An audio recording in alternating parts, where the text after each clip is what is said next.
Сәлем достар, баршаңызға қайырлы күн. Бүгін менімен бірге осындай үй жағдайында дайындалатын чипсы дайындап көріңіздер. Қытырлақ, өте дәмді болып шығады. Видеоны соңына дейін көріп, өз пікірлеріңізді қалдыруды ұмытпаңыздар. Каналға тіркелмеген болсаңыздар, міндетті түрде тіркеліп қойыңыздар. Бізге керегі осындай үлкен картошка. Мен ашып тазалап дайындап алдым. Енді осыны өткізгіштен өткіземіз.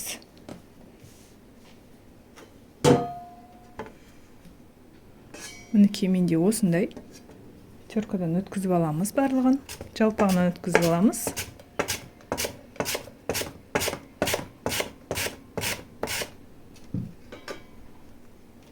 Бізде осындай жұқа картоп пайда болады. Дәл осылай барлығын өткізіп шығамыз.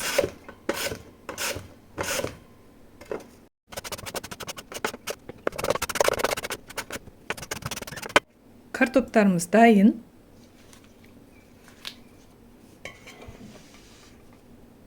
Енді осыны мұздай суға жақсылап жуып аламыз.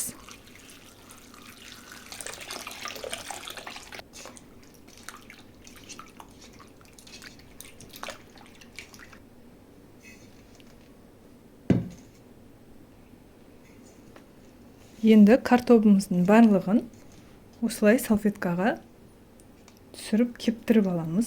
Суының барлығын кетіріп аламыз.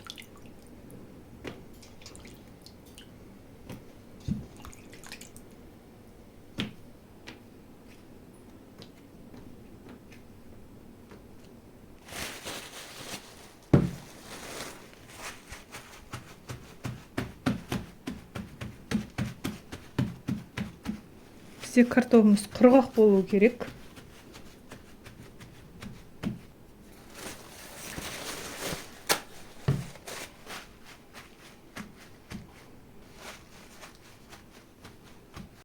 Келесі кезекте қызып тұрған майымызға біртіндеп салып қуырып аламыз.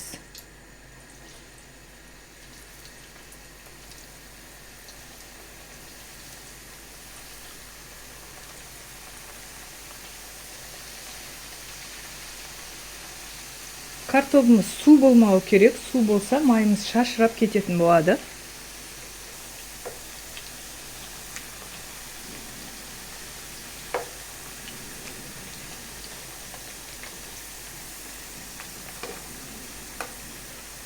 Осылай екі бетін аударып қуырып шығамыз.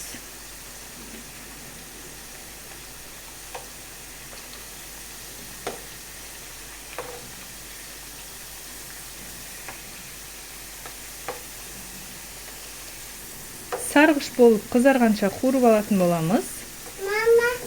Ау.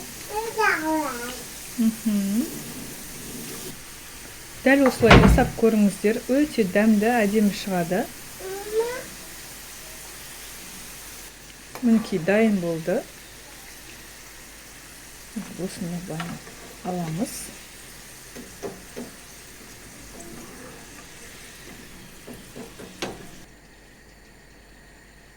Қалған барлығын дәл жаңағыдай қуырып шығамыз.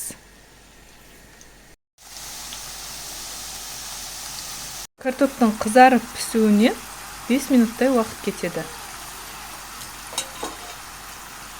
Піскен дайын чипсыларымызды осылай қағазға түсіріп аламыз. Осылай ыстық кезінде қалауымызша тұз сеуіп шығамыз. Және де кез келген кептірілген көкөніс сепсеңіз болады. Менде мына жерде зелендер. Осыдан да кішкене сеуіп жіберетін боламын. Кез келген приправа қосып сепсеңіз де болады. Біздің чипсыларымыз дайын. Осылай барлығын істеп шықсаңыздар болады. Мен барлығын пісіріп алдым. Өте керемет дәмді болып шықты. Қытырлақ, өте әдемі болып шығады. Міндетті түрде дәл осылай жасап көруге кеңес берем. Ал ендеше келесі кездескенше сау болыңыздар.